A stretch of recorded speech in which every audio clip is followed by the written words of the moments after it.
করে নিবি না।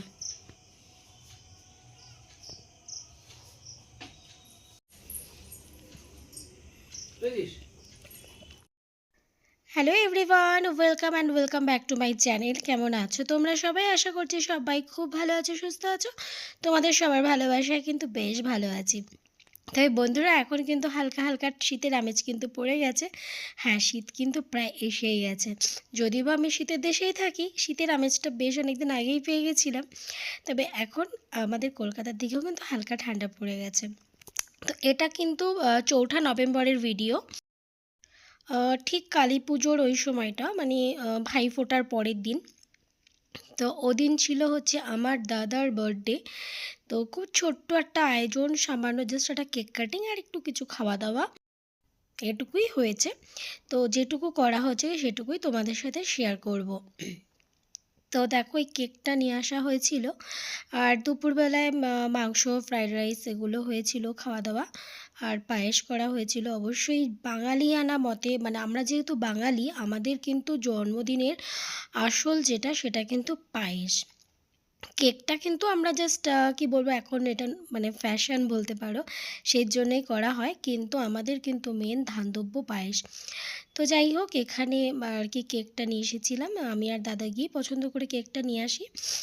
Just cake cutting. আর এই ক্যান্ডেলগুলো না এখন নতুন মানে বেরিয়েছে, তো বেশ সুন্দর ক্যান্ডেলগুলো। তো এই ক্যান্ডেলগুলো নিয়ে এসেছি। আর এখানে দেখো আমার মেয়েকে ওর মামার কোলে, মানে সরি কোলে না, সোফার পেছনে দাঁড়িয়ে রয়েছে। আর দেখো কেক ঠিক মুখে মেখে কী অবস্থা। তো আগের বছর তখন তো মেয়ে ছোট ছিল, আর এখন একটু বড় হয়েছে। আর ফার্স্টেও তো একদমই বসতেই চাইছিল না, অনেক কষ্টে জোর করে আর কি ওকে বসানো হয়েছে। আমি তো যেহেতু ব্যাক ক্যামেরায় আছি, তাই আমাকে আর দেখা যাচ্ছে না। ব্যাক ক্যামেরায় থেকে আমি ওদেরকে আর কি ভিডিওটা করে দিচ্ছি। তো এই যে মানে যেহেতু ছোট করেই আয়োজন, যেটা আর কি বললাম, শুধু সন্ধ্যাবেলা একটু কেক কাটিং করা হবে, তো সেটাই আর কি করেছি আমরা। তো আগে সত্যি কথা বলতে, যখন আমরা ছোট ছিলাম, এইগুলো কেক কাটিং ফাটিং কিন্তু এগুলো সত্যি হতো না, জানো তো।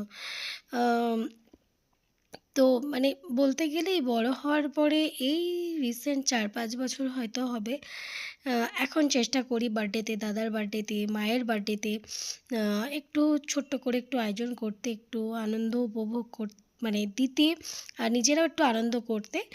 তো এটাই আর কি চাওয়া। বছরে তো একবারই আসে না বলো দিনটা। তো সেই দিনটা যদি একটু কাউকে খুশি করা যায়, তাহলে কিন্তু ভালো লাগে। তো তো তার জন্যে, যদি বা বাবারটা এখনও অবধি করা হয়ে ওঠেনি, তবে ইচ্ছা আছে এবার দেখি করবো। তবে এক্স্যাক্ট ডেটটা তো জানি না, কারণ ওই এরা তো মানে এরা এতগুলো করে ভাই বোন, সে তো ঠাকুমা ঠাকুরদাদা কখনো এক্স্যাক্টলি ডেট এদের বলতেই পারেনি। তো বাবারটা দেখা যাক, বাবার আধার কার্ড অনুযায়ী যা ডেট হবে সেই ডেট অনুযায়ী করব। তো এখানে দেখো, এবার মাকে আর কি ফোনটা দিয়েছিলাম। এবার ক্যামেরা দেখলেই বুঝতে পারবে, গলা কাটা, মুন্ডু কাটা, মাথা কাটা এগুলোই সব এখন আসবে। কারণ মাকে আমি ফোন দিয়ে দাঁড়িয়েছি, মা দেখো ব্যাকা করে ফোনটাকে দাঁড়িয়ে করিয়ে নিয়ে দেখো কীভাবে এত হেজিভাবে ইয়েভাবে ভিডিও করে দিয়েছে। মাকে যতবারই ফোন দিয়ে ভিডিও করতে, মা এরকমই করে দেয়, মা ঠিক করে ভিডিও করতেই পারে না। তো যার জন্য আর কি ভিডিও করা মানে আমাকেই করতে হয়। আর কোনো অনুষ্ঠানে আমাকে আর দেখা যায় না। এবারে পুজোর ব্লগেও কিন্তু আমি খুব একটা, মানে পুজোর ভিডিওগুলোতে খুব একটা ভিডিও করিনি, খুব সামান্য সামান্য একটু একটু করে ভিডিও করেছি।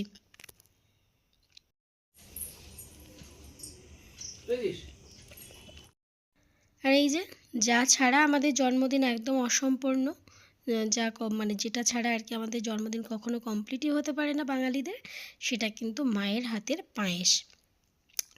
তো এই পায়েসটা আর কি প্রথমে কেক সাজানো হয়েছিল, কেক ফেক কাটিং হওয়ার পরে মনে পড়েছে পায়েসটা নেওয়া হয়নি। তো চলো, কেমন লাগলো ছোট্ট ব্লগটা অবশ্যই কমেন্ট করে জানিও।